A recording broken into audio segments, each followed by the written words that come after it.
Berantem sih enggak, tapi saya suka provokasi orang untuk berantem. Jadi saya mungkin kalau mau dibilang otaknya.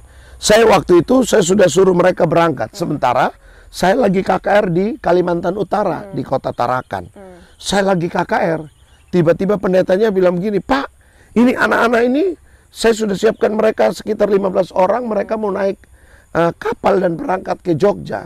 Tapi mereka tidak ada uang tiket. Dan puji Tuhan hari itu anugerah Tuhan, saya biasa melayani dikasih namanya persembahan kasih. Begitu saya terima persembahan kasih itu, saya tidak hitung lagi jumlah. Saya langsung transfer dan mengurus anak-anak itu. Akhirnya datang. Jadi saya pulang dari sana, istri saya bingung karena saya juga, ini awalnya itu masalahnya. Saya belum cerita ke istri saya kalau kita buka sekolah dan ada anak-anak datang. Saya begitu datang sampai di Jogja, saya masih ada pelayanan lagi ke Kupang. Jadi belum sempat menjelaskan ke istri, anak-anak ini 15 orang sudah ada di rumah. Dengan karakternya mereka dari daerah yang tidak bisa diatur, berantemlah mereka. Istri saya stres. Hari itu saya sedang pelayanan di Kupang. Istri saya bilang, hari ini kamu harus pulang. Kalau kamu tidak pulang, saya akan kembali ke kampung saya. Dan begitu 2 hari kemudian saya kembali ke Jogja. Ternyata sampai di Jogja istri saya pulang ke kampungnya. Karena dia belum siap.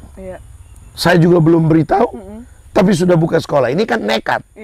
Jadi ini orang gila. Saya selalu teman-teman bilang, ini pendeta Arianto itu, iya pendeta gila. Dan yang kedua, mereka teman-teman saya di Jakarta julukin pendeta yang tidak pakai otak.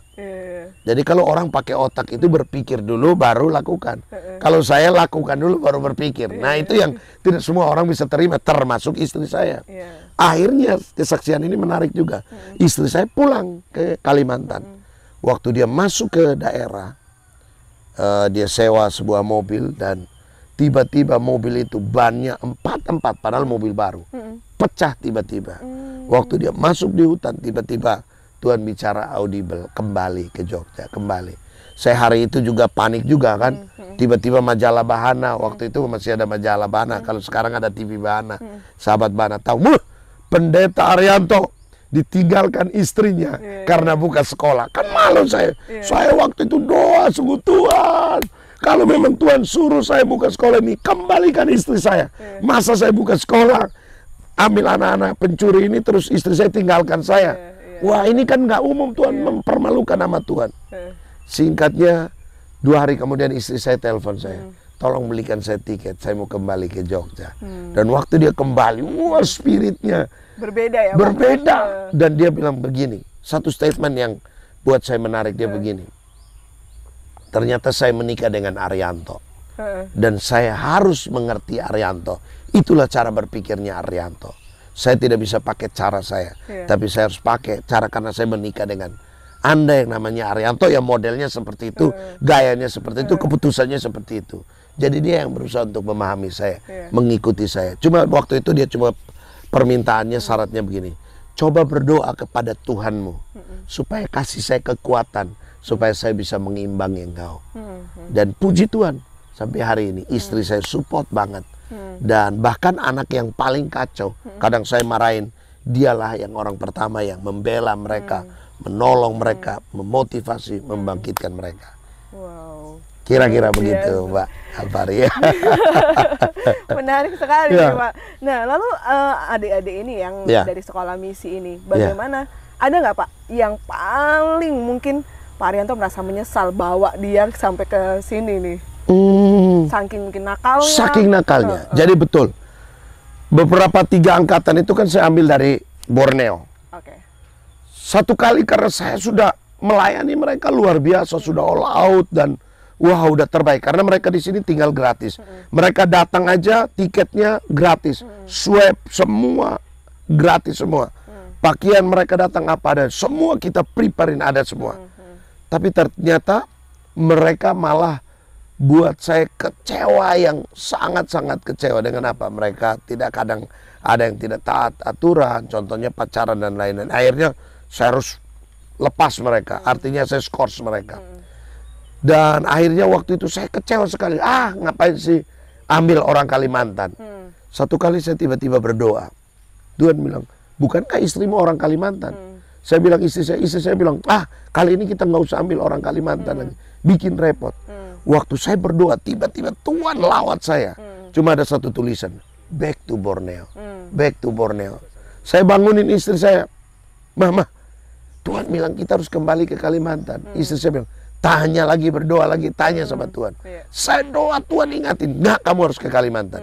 Itulah saya dapat visi bulan Maret, sahabat Bana, saya harus back to Borneo untuk panggil anak-anak yang tadinya kita sudah utus mereka kembali ke sana, melayani bersama-sama, bangkitkan spirit mereka. Karena kita tahu juga beberapa waktu yang lalu ini ada hal yang terjadi dengan Borneo, dan saya percaya ini momen yang tepat. Kembalikan kasihnya, kembalikan spiritnya, kembalikan gairahnya untuk kembali melayani Tuhan. Kira-kira seperti itu. Mbak Kalvari. Iya. Nah, sekarang total kan lebih dari 12 anak ya Pak, betul, ada di sana. Mereka tuh range umurnya kan masih muda-muda ya. Nah, bagaimana sekarang Pak Arianto bersama istri, bahkan bersama anak gitu ya, harus beradaptasi hidup dengan mereka. Betul, ya. Mengalami apa yang paling membuat Pak Arianto merasa tetap bersuka cita melayani adik-adik ini gitu? Ya, jadi yang membuat kami sukacita, terutama saya dengan istri saya, kami komitmen awal begini. Kita siapkan hati kita untuk yang pertama, dikecewakan. Yang kedua, kita siap untuk dilupakan. Artinya kalau mereka berhasil, mereka tidak ingat kita, kita harus siap. Yang ketiga, ini yang paling buat kami berat, tapi kami harus terima ini. Mereka usia rata-rata seperti itu, Mbak. Mereka lagi istilahnya nakal-nakalnya, mereka masih pingin manja, mereka masih pingin. Dan yang ketiga yang kami lakukan, kita harus terima mereka paket. Apa itu paket? Kita terima baiknya, juga terima buruknya. Jadi waktu dia baik, ya dia anak kami. Waktu dia jahat, dia tetap anak kami. Nah itu yang membuat kami enjoy, sukacita. Jujur secara manusia kadang stres, tapi waktu kita ingat, lah memang kita kan tahu kok kelakuannya jahat, memang dia begitu. Ya kita udah tahu dia bukan kelakuan baik, dia dibuang, dia tidak dianggap, dan ini memang tugas kita. Dan inilah yang Tuhan kasih. Kalau dia baik, belum tentu dia ada di sini. Itu yang buat kita sukacita. Wow, oke. Thank you Tuhan, terima kasih. Terima kasih Tuhan buat kepercayaan ini. Tuhan luar biasa. Jadi makin dia nakal, makin dia hancur, justru kami yang hancur hati sama Tuhan. Tuhan, apa yang kami harus lakukan? Ternyata harus mengasihi dia. Makanya tema bulan ini saya dapat ya, unusual love. Mengasihi cinta sampai tidak terbatas kepada anak-anak ini. Makin dia makin nakal, kita makin mencintai. Ternyata dari situlah dia berubah. Iya. Jadi itu yang buat kami sukacita. Wow, tadinya dia tidak bisa apa-apa. Sekarang puji Tuhan sudah bisa berdoa, baca firman. Dia bisa apa saja yang kita tidak pernah suruh. Karena selalu di statement di rumah saya selalu ajarkan nilai begini. Tidak tahu harus cari tahu. Tidak mau harus mau. Tidak bisa harus bisa. Jadi tidak ada alasan untuk kamu tidak mau lakukan sesuatu. Karena saya punya statement begini. Orang malas selalu cari alasan. Tapi orang rajin selalu cari cara. Jadi itu yang saya doktrin, saya tanamkan ke mereka bahwa you memang di luar sana bukan siapa-siapa, tapi you di sini muncul jadi orang bernilai. Waktu kamu bernilai, nilaimu akan dihargai orang. Tapi kalau kamu tidak punya nilai, kamu tidak bisa akan dihargai orang, tidak bisa diterima orang. Jadi itu yang saya dorong mereka motivasi. Tadi dia bilang tidak bisa, ayo kamu pasti bisa. Tadi tidak tahu, pasti kamu tahu. Tidak mau, pasti kamu mau. Saya dorong mereka, encourage mereka. Dan puji Tuhan, dari situlah saya melihat mereka. Tadinya ada yang tidak niat kuliah, sekarang jadi kuliah. Bahkan kita sponsorin mereka. Ada lanjut kuliah lagi, ambil guru agama, ada teologi. Tapi tetap mereka ikatan dinas dengan tanggung jawab. Karena sekolah kita kan sekolah misi dan penginjilan. Mereka harus tetap menginjil. Dan saya bilang, kamu kalau sekolahnya lebih tinggi, waktu kamu menginjil, orang bisa terima kamu di segala kalangan. Kamu bisa masuk di dunia pendidikan, dunia politik, dunia entertain, dunia olahraga, dunia marketplace. Kamu bisa masuk di sana dan kamu bisa bernilai di sana. Kira-kira begitu. Nah, dari anak-anak ini Pak yang ikut sama Pak Arianto, mereka pernah nggak sih Pak mengungkapkan mungkin rasa syukur mereka karena mereka sudah dikeluarkan ya dari dunia kelamnya mereka gitu. Mungkin pernah menyampaikan sesuatu. Puji Tuhan. Jadi mereka sering kali, makanya saya ajak mereka untuk selalu juga bersyukur. Ingat siapa kita. Saya selalu bilang diri saya, selalu saya bicarakan diri saya. Siapa saya? Saya anak kampung, anak yang tidak dianggap, dibuang karena waktu itu saya nakal dan saya tidak diperhatikan. Tapi hari ini saya survive sampai hari ini. Dan itu ternyata tertular ke mereka dan mereka berkata begini, Tuhan itu baik ya Om ya. Puji Tuhan, saya hari ini bisa seperti ini karena Tuhan. Dan itu yang luar biasa. Itu yang membuat saya juga semangat untuk terus mengadopsi. Jadi ada istilah kita di sekolah misi itu namanya adopsi diperlengkapi diutus. Jadi kita adopsi mereka, makanya bulan Maret ini saya ke Kalimantan untuk adopsi lagi. Kalau Tuhan izinkan targetnya 20 anak karena sesuai dengan kondisi rumah kami, daya tampung kami, karena tempat ini kan belum dibangun dalam waktu dekat. Jadi kita mulai dengan sedikit dulu. Jadi kalau dari bahasa mereka bersyukur, sering Mbak, sering berterima kasih. Bahkan saya bawa mereka untuk tidur di kebun, mereka tidak komplain. Karena mereka berpikir, kita mau tidur di kebun pun Tuhan pelihara kita. Beras selalu ada, makanan selalu ada, walaupun mungkin tidak mewah ya. Mungkin seperti orang makan daging setiap hari, tapi minimal kan kita sehat, itu anugerah Tuhan. Iya, itu. Nah, ini Pak, saya mau tanya. Siap. Nih, dari mana sebenarnya biaya hidupnya? Itu dia. Kan Pak Arianto sendiri bukan dari, maksudnya secara ekonomi tidak orang yang berlimpah gitu. Betul. Tapi bisa pelihara adik-adik ini nih. Ini yang menarik, ya. Jadi berangkat dari pengalaman yang tadi saya cerita kangkung, bagaimana Tuhan pelihara kita kangkung selama 3 bulan. Jadi dari situ kesaksian itu Mbak Kalvari, dan sampai hari ini kalau orang tanya dari mana, ya saya nggak punya apa-apa. Saya hamba Tuhan full time. Gereja pengembalaan saya 90% anak muda. Kami tidak ada pengusaha di gereja.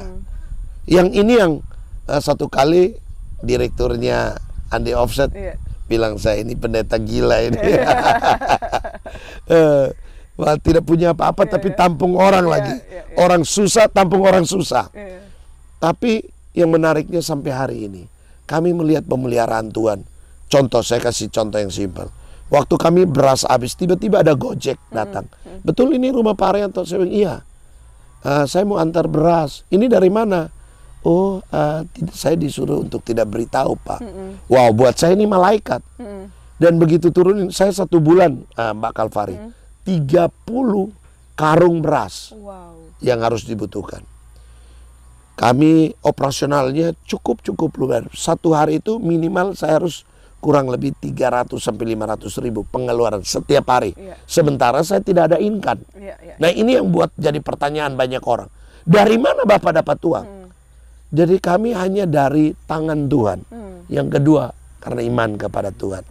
Yang ketiga, ya salah satu kesaksian saya di Bahana. Jadi ada tangan-tangan Tuhan. Kemungkinan yang ngantar itu ya sahabat Bahana juga kali kayaknya ya. Dan sampai hari ini saya tanya, diantar telur, 2 peti, minyak goreng, bahkan sampai hari ini Mbak, sabun buat mereka mandi. Bahkan permisi sahabat Bahana, saya share. Mereka punya dalaman ini. Juga Tuhan kirim dengan cara yang ajaib. Maaf, pembalutnya wanita juga disiapkan. Coba, saya bilang gini, Tuhan ini keren banget. Jadi makanya saya bilang, mau dikirimin 100, mau dikirimin 1000, saya nggak masalah kok. Karena bukan saya yang keluarin. Ini Tuhan punya pelihara dengan cara yang ajaib. Jadi sampai hari ini bilang Pak kekurangan. Ya, kita sampai hari ini, aduh kalau pikir banyak banget. Sampai ada yang pikir, Pak Arianto kaya ya. Amin. Kalau nggak kaya nggak mungkin kasih makan begitu banyak orang. Betul kan Mbak? Tapi itu bukan uang saya, uangnya Tuhan yang cuma dititipkan. Jadi pas kita butuh pas ada. Jadi saya pendeta pas. Mungkin orang pas untuk keluarganya 4 orang. Saya pas untuk 30 orang. Pas butuh pas ada. Ya. Ya, contohnya bayar listrik Mas. Kita beberapa pengalaman tiap bulan. Kan itu listrik itu sudah istilahnya rutin gitu loh. rutin. Tapi kami tiap bulan itu pegawainya harus bawa kertas pingnya datang, kertas kuning baru 5 menit. Pak, saya mau putusin loh ini. Baru ada mujizat kita bayar listriknya. Jadi itu tiap bulan, every day, tiap bulan. Masalahnya loh Pak, Bapak nggak berhikmat. Saya mau preparein. Sekarang saya tabung uang ini untuk listrik. Sementara gasnya habis, sementara airnya habis, sementara sayurnya habis, sementara berasnya habis. Saya milih mana? Saya pasti prioritas dong yang makan listriknya. Dan itu yang kami alami setiap hari. Jadi kalau waktu itu Elia dipelihara sama burung gagak ya, antar daging dan roti. Kami juga demikian sampai hari ini. Jadi sampai hari ini kami tidak punya ada namanya sponsor tetap. Orang yang istilahnya support kita tetap. Tapi kami melihat bagaimana tangan Tuhan yang kuat itu. Yang pelihara. Makanya itu yang buat saya exciting. Untuk saya pergi besok, ini pergi ke Kalimantan butuh biaya yang cukup banyak. Tapi saya bilang Tuhan yang sama yang pelihara saya di Jogja. Tuhan yang sama yang suruh saya pergi. Makanya di balik baju saya ada tulis, I am the way, I am the truth, I am the life. Yesus bilang, aku jalan kebenaran dan hidup. Waktu kita jalan memberitakan firman Tuhan di jalan yang benar, kebenaran, ada kehidupan yang Tuhan pelihara kita makan minum. Itu perenungan singkat saya. Itu yang menjadi pegangan buat saya. Jadi saya harus berjalan, pergi langkah keluar untuk beritakan Injil. Kalau saya melangkah, pasti, dan kalau dalam kebenaran, pasti ada kehidupan. Dan itu yang saya lakukan setiap hari. Saya juga mengajar di sekolah teologi, tapi ya di sekolah teologi kita kan nggak bisa mengharapkan gaji. Kita melayani.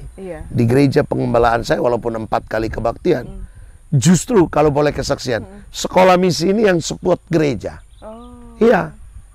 Dari sekolah misi inilah, dia jemaat justru sekolah misi yang di rumah saya ini, selama ini kesaksian, selama COVID kurang lebih 2 tahun, justru dari rumah saya, jadi kita bisa memberkati jemaat, beras, telur, apa, sembako kita kasih dari rumah saya, berlimpah. Bagaimana Tuhan pelihara. Jadi sampai jemaat sendiri berkata, wow, berarti sekolah ini tidak kebetulan, ini dari Tuhan. Dan itu yang buat saya sampai hari ini. Walaupun maaf setiap hari kami selalu butuh mujizat, butuh tangan Tuhan. Tapi itu yang buat saya jadi kuat semangat. Pernah stres? Oh, sering. Makanya saya setiap hari saya cuma belajar firman Tuhan bilang begini. Kebutuhan sehari cukup untuk hari ini. Besok berpikirnya lain lagi. Jadi besok lain lagi, Mbak. Jadi buat saya 1 hari aja saya lewatin itu mujizat, Mbak. 1 hari karena saya nggak tahu hari ini dapat dari mana. Dan Tuhan itu kerennya begini. Dia nggak kasih 1 orang, contohnya Mbak Kalvari. Jadi, wah ini Mbak Kalvari yang bantu, nanti besok lagi, bulan depan Mbak Kalvari, besok lagi nggak. Tuhan pakai orang lain yang beda-beda. Jadi, besok kayak kita mau berharap, ternyata, justru yang kita berharap dari orang itu, nggak. Tuhan pakai lagi yang. Makanya saya baru ingat, oh ternyata firman Tuhan bilang, selalu baru berkat Tuhan setiap hari. Itu yang kami ngalamin. Luar biasa. Kalau anak sendiri gimana, Pak? Tadi kan istri sempat tidak mendukung ya. Betul. Terus lalu 2 anak Pak Arianto bagaimana sekarang? 2 anak saya. Pelayanannya bapaknya ini kayak betul. Aduh. Bahkan kesaksian terbaru, Mbak. Anak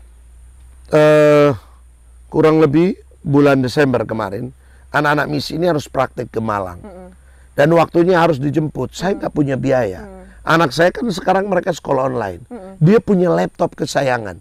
Dia pakai buat pelayanan, buat dia sekolah. Saya bilang, Papa pinjam ya. Papanya pinjam laptopnya untuk apa? Untuk gade. Untuk dapat uang tiket transportasi untuk jemput kakak-kakaknya yang tinggal di rumah. Dia rela. Karena dia lihat papanya. Semua total. Jadi kami hari ini, kalau orang tanya, Bapak kasih 1/10, saya bukan kasih 1/10. Saya kasih total hidup saya. Buat Tuhan. Jadi kami tidak ada yang bilang persembahan. Jadi kami selalu latih diri kami dan anak-anak kami. Lakukan yang terbaik buat Tuhan. Makanya mereka nggak pernah komplain dengan kami. Justru mereka, kalau rumah kami sepi, Pak, kita ada dosa apa ya? Kok rumah kita sepi? Iya. Sampai mereka titik sampai di situ. Padahal sebenarnya dengan kehadiran orang banyak ini sebenarnya merebut perhatian Orang tuanya. Tapi mereka melihat itu sebagai sebuah keluarga. Kami bangunnya keluarga. Karena saya kenapa terbeban dengan generasi? Saya takut generasi ini kehilangan seperti yang dulu saya. Karena saya pernah terhilang di masa-masa saya seperti yang anak-anak saya di rumah sekarang. Dan saya ingin saya perlakukan mereka sama dengan anak saya. Kami makan apa? Makannya sama-sama. Jadi itu yang mereka lihat. Dan mereka biar lihat kehidupan kami. Oh, ternyata pendeta itu dia nggak cuma jago khotbah di gereja. Makanya selalu saya bilang kepada jemaat semua, kalau mau tahu khotbah saya 24 jam waktu saya di rumah. Kalau di mimbar semua orang bisa poles. Tapi di rumah, makanya saya selalu bilang kepada jemaat, kalau jemaat di tempat ini ngaku jemaat desit, tapi tidak pernah makan atau minum di rumah saya, Anda bukan jemaat saya. Karena buat saya seorang bapak rohani, father rohani, mentor rohani, dia nggak bisa cuma hanya kasih makanan rohani, tapi makanan jasmani juga. Dia harus memenuhi kebutuhannya. Itu yang buat saya excited sampai hari ini. Bapak kaya, saya diberkati Tuhan. Bapak bergumul, saya punya banyak pergumulan.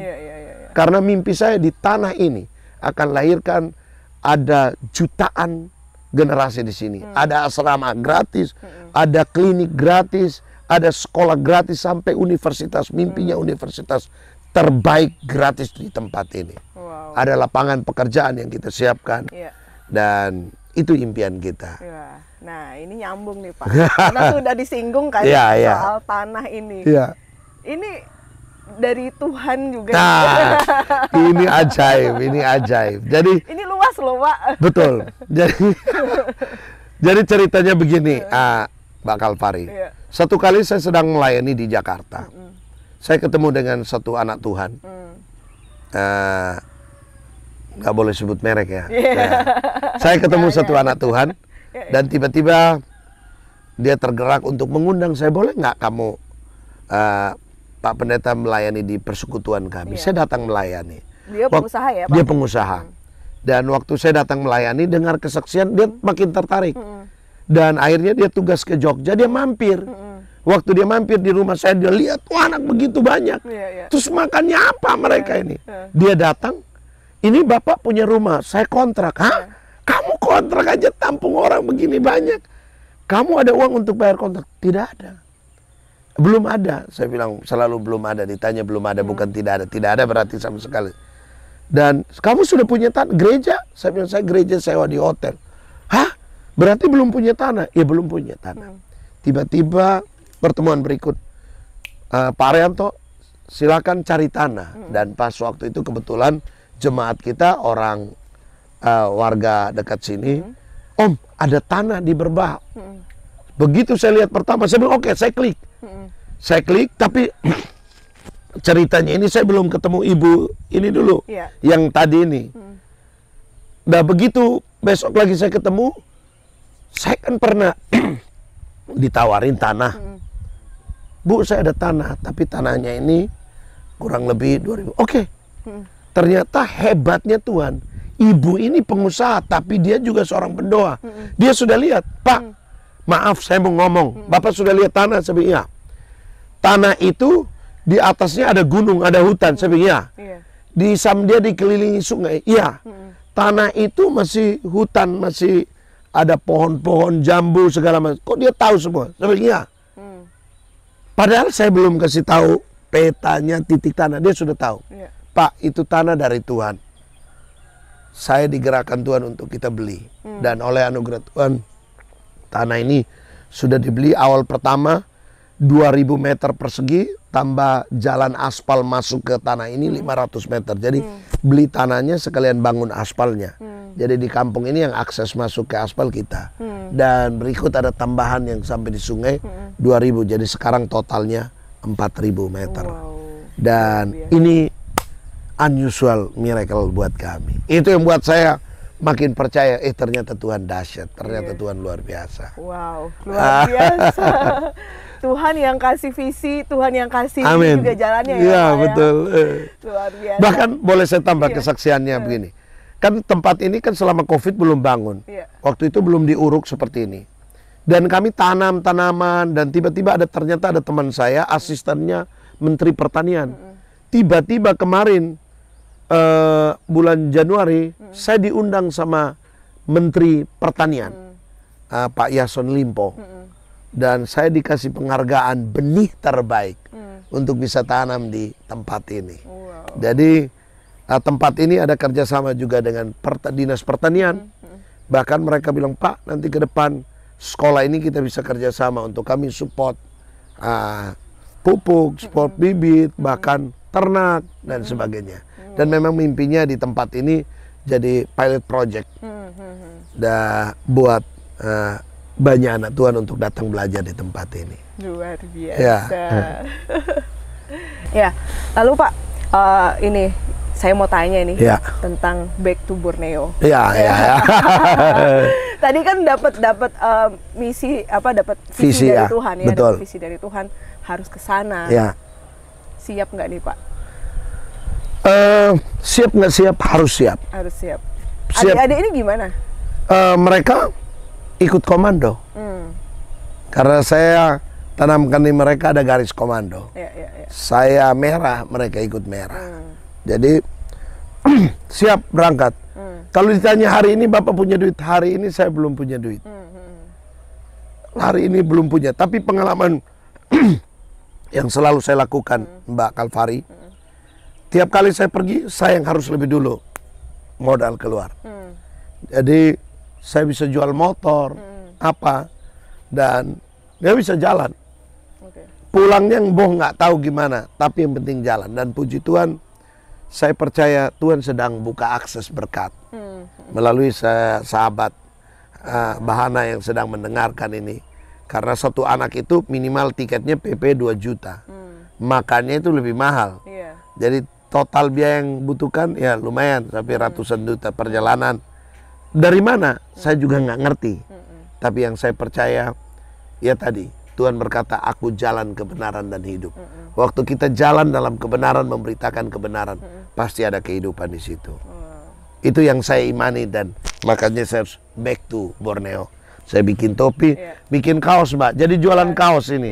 Kaos ini, saya bilang begini, satu orang beli kaos ini cuma 100.000, tapi menyelamatkan 1 jiwa.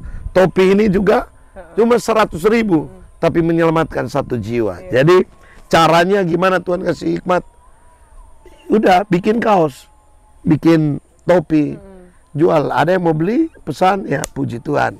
Kita bisa melakukan itu untuk mendukung perjalanan misi. Kira-kira begitu. Nah ini adik-adik itu sempat ada yang ragu nggak sih Pak? Karena kan biaya belum betul tuh. Mereka awalnya ragu. Banyak bahkan rata-rata semua, ini Om dari mana? Saya sebagai leader, saya harus tunjukkan dong caranya. Gini, kita jualan kaos. Tapi apa mungkin dari jualan kaos kita tidak ada modal? Puji Tuhan, Tuhan punya cara yang ajaib dan mereka latih jualan. Walaupun ada yang nggak laku sampai nyerah, aduh ini apa pergi, tidak. Saya bilang, saya terus pastikan, yakinkan kita harus berangkat. Apapun yang terjadi, tantangan pasti ada, kesulitan pasti ada. Tapi kalau kita lihat tantangan, kesulitan, kita tidak lihat peluang, kita tidak akan berangkat. Saya percaya justru di balik tantangan dan kesulitan itu ada peluang kita berangkat. Jadi orang dalam karena namanya penginjil, penginjil ya dia jalan dulu, jalan dulu baru mujizat. OTW, mujizat mengikuti. Kira-kira begitu. Luar biasa. Dan pengalaman saya sudah lakukan ini hampir 15 tahun. Tapi tidak pernah sekalipun kekurangan ya Pak ya? Kekurangan sudah pasti ada. Tapi ada saja. Selalu Tuhan punya cara. Makanya saya selalu bilang begini, Tuhan tidak pernah terlambat 5 menit untuk menolong. Bahkan tidak terlalu cepat 5 menit untuk menolong. Jadi itulah yang kami alami every day, every time.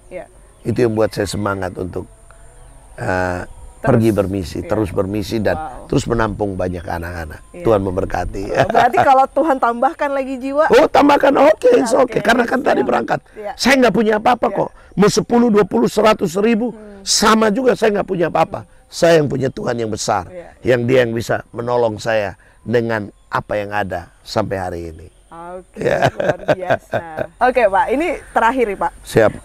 Boleh nggak sampaikan sesuatu pesan bagi sahabat Bahana yang mungkin hari-hari ini sedang bergumul tentang sakit penyakit, ekonomi atau apapun. Boleh sampaikan, Pak? Ya, shalom sahabat Bahana. Saya Pendeta Arianto Tanesip. Saya selalu ajarkan kepada jemaat yang dikasihi. Justru kita dalam pergumulan lah, kita dalam contohnya kita kesulitan keuangan. Lah kita harus menabur keuangan. Loh ini terbalik, Pak. Itu firman Tuhan. Dan itu yang saya latih mulai dari diri saya. Firman Tuhan bilang kita harus beri tumpangan. Karena siapa tahu yang kita tumpangkan itu malaikat. Makanya saya sampai hari ini, saya di setting mindset saya sedang menampung malaikat di rumah saya. Dan itu yang membuat saya, kenapa saya excited. Jadi kalau saudara ada pergumulan, justru pergumulan itu, di balik pergumulan itu, waktu kita taat, kita lakukan yang terbaik, kita mengasihi Tuhan. Contohnya kita lagi sakit, doakan orang sakit. Kita lagi kekurangan, berkati. Justru kita berkati dengan apa? Dari kekurangan kita. Dan itu yang kita lihat. Dan itu yang saya ajarkan, nilai itu bagi banyak orang. Dan sampai hari ini, puji Tuhan, saya tetap berjalan, tetap setia melayani Tuhan. Pergumulan pasti ada, tantangan ada. Bapak pernah down? Ada. Tapi cepat-cepat ingat kebaikan Tuhan. Bangkit. Dulu saya bukan siapa-siapa. Dulu saya tidak ada apa-apa. Kalau hari ini Tuhan angkat saya, bahwa saya bertemu dengan sahabat Bahana, itu semua karena anugerah Tuhan. Saya mau bilang, tetap bergairah dengan Tuhan. Fokus ke Tuhan, andalkan Tuhan, berjalan dengan Tuhan. Mujizat itu bagiannya Tuhan. Anugerah itu bagiannya Tuhan. Pertolongan itu bagiannya Tuhan. Berkat itu datangnya dari Tuhan. Fokus kita hanya kepada Tuhan. Senangkan hati Tuhan. Hatinya Tuhan itu apa sih? Jiwa-jiwa. Sahabat Bahana, ayo mulailah di rumah Anda, tampung satu orang. Mulai dari satu orang. Karena firman Tuhan ngomong, kita harus adopsi. Lihat anak-anak terlantar, yatim piatu, janda-janda, kita layani mereka. Karena itu hatinya Tuhan. Satu kali murid-murid tanya kepada Tuhan Yesus, Tuhan, kapan engkau kedapatan lapar, engkau telanjang, engkau haus? Tuhan Yesus berkata kepada mereka, waktu kalian melayani orang yang paling hina, yang waktu dia ada di penjara, kalian besuk, itu kalian melayani aku. Waktu dia telanjang, tidak punya baju, kalian berikan, itu kalian sedang melakukan kepada saya. Jadi saya percaya jiwa itu hatinya Tuhan. Ayo, mari kita kembali untuk panggilan awal kita, yaitu bersaksi jadi marturia. Tuhan Yesus memberkati. Shalom. Wow, sangat powerful pesannya. Luar biasa.